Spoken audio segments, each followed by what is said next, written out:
जयगुरु आगामी नवेम्बर मास 30 तारिख रविवार ए दिनटी आम जीवन गोटे सार्थकतम दिवस।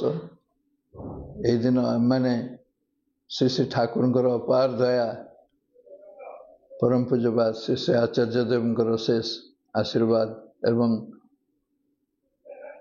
पूज्य अविंदा ऐसी प्रेरणा रे ढेंकानाल जिला स्तरीय महोत्सव विधिपन्नी अनुष्ठित होगा जाउची।